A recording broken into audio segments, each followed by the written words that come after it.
Tuloy natin to sa Senate naman. Oh. Dinipensahan ni Vice President Sara Duterte si Pastor Apollo Kibuloy laban sa hindi raw patas na pagdinig ng Senado kaugnay sa mga aligasyon ng pang-aabuso. Sa gitna nito, posible namang hindi pa maisyuhan ng arrest order ng Senado si Kibuloy. Nagbabalik si Mayan Los Baños. Isa pang pagdinig. Yan daw ang hihilingin ni Senate President Mig Zubiri kay Senator Risa Hontiveros na chairman ng Senate Committee on Women and Children. Kaugnay pa rin ito ng mga aligasyong pang-aabuso ni Pastor Apollo Kibuloy. Alam mo, ilang taon naman to si Hontiveros?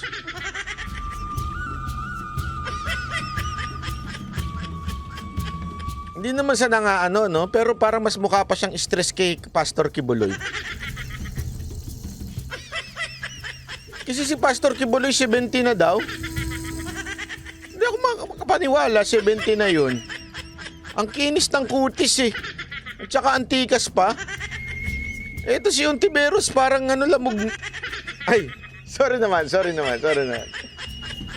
Buti ka ko nang masabing lamog. Buti na lang hindi ko nasabing lamog, ano. Hindi, wala namang masama doon sa lamog. Alam mo, yung lamog yung kuwari ka bibili ka ng gulay. Kuwari ng mangga, di ba? Kasi ako bumibili ko ng mangga eh. Ang iniiwasan ko yung lamog na mangga, yung ang dami ng pumiripot-kuripot, mga ganon-ganon. As makikita mo yung marka ng mga daliri sa mangga. Di ba? Yung ganon, lamog na ang tawag doon. Oh. Hindi naman sa sinasabi kong parang ganon si Hontiveros, ha? Wala akong sinasabing parang ganon. Okay? Pero medyo malapit. Sa ilang babae at batang kasapi ng Kingdom of Jesus Christ. Kiit ni Zubiri, dapat may isyuhan muna ng show cause order si Kibuloy. All she has to do is come up with another committee hearing really quickly, maybe today, maybe tomorrow or Monday, to give a show cause order. Kasi nasa Supreme Court ruling yan eh. I don't want to be in violation of the Supreme Court ruling on the family. Buti pa to, alam niya. May Supreme Court ruling na po kasi yan eh. Di ba yan nga yung sinasabi natin, lalo na dun sa mga alipores ni Mark Models of Manila? Ayun, ang daming tanga dun. Sa totoo lang, ang daming tangang followers ni Mark Models of Manila. Paulit-ulit lang nga sinasabi yan. Meron ng jurisprudence ang Supreme Court dyan. Pagpipilitan pa rin. Hindi kasi iba yun. Pero na nga sinabi ang Supreme Court, di pwedeng pilitin. Paulit-ulit. Ganyan ba talaga mga tanso? Tanga talaga? I no wonder, kaya kayo bumoto ng ganyan. Hindi, kasi alam mo, mahirap din naman eh. Pag tanga mga vloggers nila, talaga nga naman yung mga followers tanga. Mantakin mo yung mga vloggers nila. Puro tanga. Anong expect mo doon sa mga followers nila? Hindi, di ba ho? Issue. Sa show cause order, bibigyan ng pagkakataong magpaliwanag si Kibuloy kung bakit hindi siya dapat ipakontempt at ipaaresto ng Senado dahil sa hindi pagsipot sa mga hearing. Nauna nang itinanggi ng kampo ni Kibuloy ang mga aligasyon, pero oras na hindi pa rin sundin ni Kibuloy ang show cause order, dito pa lang daw mapipilitan si Zubiri na maglabas ng arrest order. Pag nag-show cause order si Ma'am Risa at hindi pa rin satisfactory yung explanation, sagot, tayo talaga pumunta dito, then it is ministerial on the part of the Senate to release the issue or the Kagabi sa isang privilege speech, hiniling na ni Senator Robin Padilla na show cause order lang ang i-issue laban kay Kibuloy sa halip na arrest order. Ngayong araw din ang deadline ni Padilla para makalikom ng 8 pirma mula sa mga miyembro ng komite para pigilan ang pagpapaaresto sa pastor. Samantala, nakiisa naman si Vice President Sara Duterte sa panawagan ng suporta kay Kibuloy. Tinawag ng bise na pandarahas at hindi patas ang ginagawang pagdinig ng Senado kaugnay ng mga issue ng pang-aabuso ng pastor. Wala rin daw itong Ayan ang tanong ni Diego Latigo, ba't ayaw nilang i-zoom na lang? Actually, okay lang kay yun eh. Kay Pastor Kibuloy yung zoom eh. Alam nyo kung bakit ayaw nilang i-zoom? Kasi pag pinayagan nila yan, o hindi pahiya sila, bakit di nila pinayagan si Tevez mag-zoom? Ganun lang kasimple ho yun. Kasi nga, itong mga senador na ito, Wala eh. Depende kasi kung sino yung uusigin nila eh.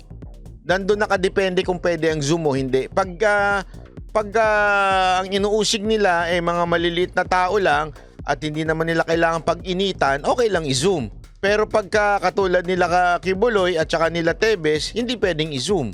Pinatutuguhan, hindi raw biro ang mga paratang kaya dapat lang bigyan ng patas na laban si Kibuloy. Ang dinaranas ngayon ni Pastor Kibuloy ay isang pandarahas at hindi patas. Tila pinatawan na ng guilty verdict si Pastor Kibuloy kahit na nakabatay lamang ang pagdinig na ito sa mga paratang ng mga testigo na nagkukubli ng kanilang katauhan at hindi mapatunayan ang kredibilidad. Hindi biro ang mga pangyayari at paratang na ganito. Nararapat lamang na mabigyan ng patas na laban at sa tamang korte. No comment naman si Zubiri sa sinabi ni VP Sara na trial by publicity na ang ginagawa kay Kibuloy sa Senado. Nagbabalita mula sa Frontline, Mean Los Baños, News 5. Kapapasok lang na balita, naglabas na ng show cause order ang Senado laban kay Pastor Apollo Kibuloy. Alam mo, exciting to mga susunod na mga araw. Ito mga nangyayari. Exciting ito, sa totoo lang. Sobrang exciting ito.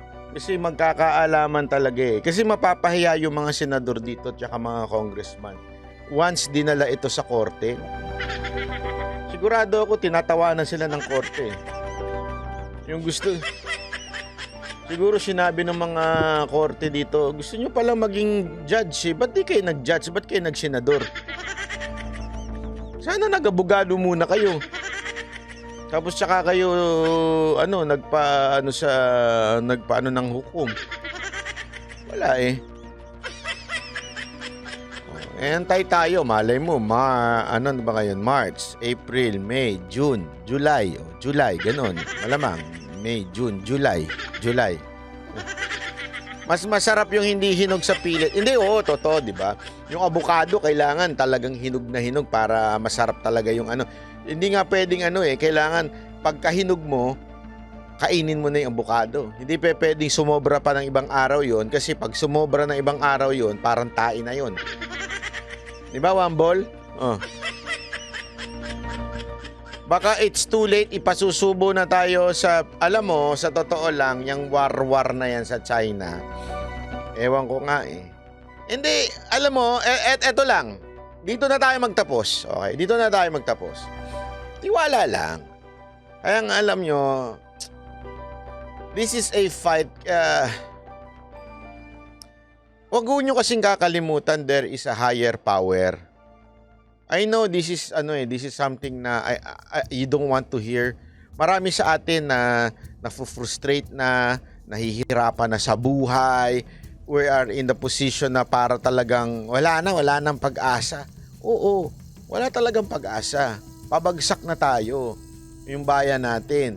Baka delikado na nga to the point na yung ginagawa ng Amerikang panluloko sa ating bansa para kalabanin itong China, naandyan na eh. Ayan na. Pero alam nyo, huwag tayong gagawa ng hindi tama sa batas. Diba?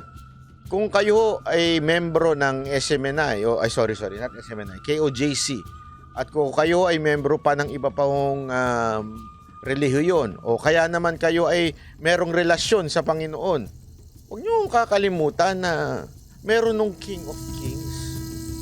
Yun o, huwag niyong kakalimutan. Meron nung Lord of Lords. Diba? Meron nung may mas makapangyarihan po sa nakaupo sa atin. If you think, ginagago ho tayo ng pamahalaan na to, aba, hindi ho yun ini-snub ng ating Panginoon. Meron nung hari pa sa mas hari. Diba? Yun o, yung King of Kings. Hayaan natin, nagawin lang natin yung tama, ipaglaban yung dapat ipaglaban sa tamang paraan, sayaan natin ng Panginoon ng gumalaw. Kasi alam nyo, hindi naman natutulog ang Diyos eh.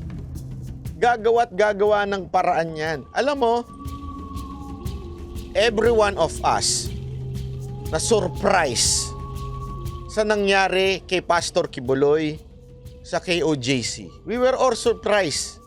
Hindi natin nakalain na somehow sila yung magti-trigger ng ganitong damdamin ng mga Pilipino. Minsan mahirap yun unawain eh, di ba? Bakit? Ang SMNI kakampihan ni Marcos noon eh. Di ba? Sila nga lang yung tinanong ko nga tungkol doon sa script eh. Naalala niyo yung script? Ano yung script? Yung questionnaire na ibinigay? Sinabi sa amin hindi totoo, sinagot ni Pastor Kibuloy yun eh. Kung sabi ko, Pastor, totoo ba yung dun sa dun sa debate nyo sa SMNI, totoo bang ibinigay nyo yung questionnaire? Oo. Alam mo, sagot niya, hindi kami nagbigay. Yung isa sa mga sinabi niya kung sino yung nagbigay. Kaya nga kung iisipin mo, grabe, no? Kaisa-isang tumulong kay Marcos na estasyon na talaga nga namang hindi nagpatinag na tulungan ng mga Marcos. Di ba? Mantakin mo yun. Sila, SMNI. And yet, sila ngayon ang tinraidor. Sila ngayon ang ginaganyan ng pamahalaan na ito. Ngayon, lalabas tuloy kung gaanong klaseng tao ang mga nakaupo ngayon. Yung mga ganyang bagay, hindi ho yung galaw ng tao. Ako naniniwala akong galaw ng Diyos yan. So that people would react. Kasi ganito yan eh. Kung ako, ang ginantihan ni Marcos, kung si Isko ang ginantihan ni Marcos, o kung sino man ang ginantihan nila ng pamahalaan na ito, wa-effect yun. Kasi kalaban na sila eh. You understand? Normal na ho yun. Siyempre, kalabanin mo yung kalaban mo. Tama, mali. Di ba? Pero, yung kalabanin mo yung pinakamalapit at tumulong sa'yo, pambihira.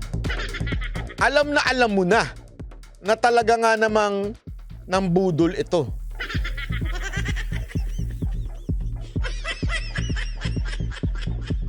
Ganun lang kasimple ho yun. Kaya nga ang galing eh. Di ba ho? Ang galing.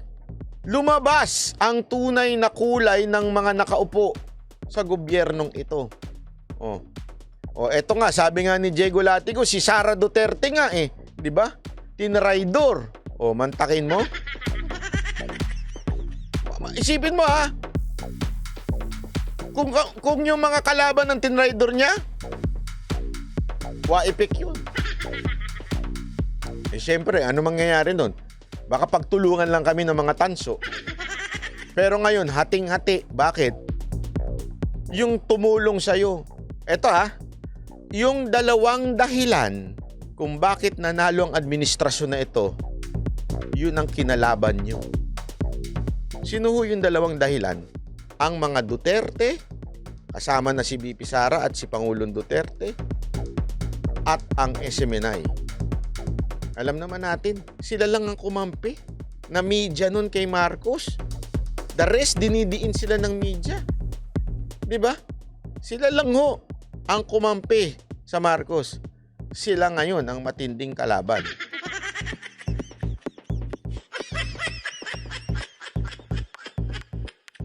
You understand? Yan yung tinatawag na kakaibang galaw. Kaya wag po kayo mawala ng pag-asa. Ano ang lagi natin sinasabi? Wag po kayo mawala ng pag-asa at wag niyong ilagay ang batas sa inyong kamay. Sabi nga ni Pangulong Duterte, kalma. Okay? So, yun po ang aking iiwan na inspirasyon din sa inyo. Always remember, God is in control. Minsan kasi, di ba, maano tayo eh. Pag tayo dumadaan sa problema, minsan mahirap talaga i-explain ang problema eh. Pero always remember to trust in the Lord with all of your heart, with all of your soul and mind. Buo yun. Tiwala lang. Tiwala ka lang sa Panginoon. Hindi ka naman iiwan ng Panginoon. Minsan, di ba, tandaan nyo, ganun din na nangyari sa Israel nun eh. Ganun din na nangyari sa Diyos noon ng panahon ni Moses. Hinalila sila, di ba? It took a lot of time. Tandaan nyo si Moses, nung nandyan na si Moses, di ba yung may pinatay siya na kawal dahil pinarusahan yung isang Jew. Ano nangyari? Umalis muna siya eh. It took him a lot of time. Mantakin niyo yun na umalis muna si Moises noon. Ang tagal noon. Nawala na ng pag-asa yung mga Jews at that time. Sinasabi nila, pambira naman yan. Oh. Akala ko ba, Lord, ililigtas mo kami? Yung nakikita naming magliligtas sa amin, bigla mo pang tumakbo. But eventually, bumalik. Di ba? Sa tamang panahon. Yun lamang po. Maraming salamat. God bless everyone. See you again, hopefully, tomorrow.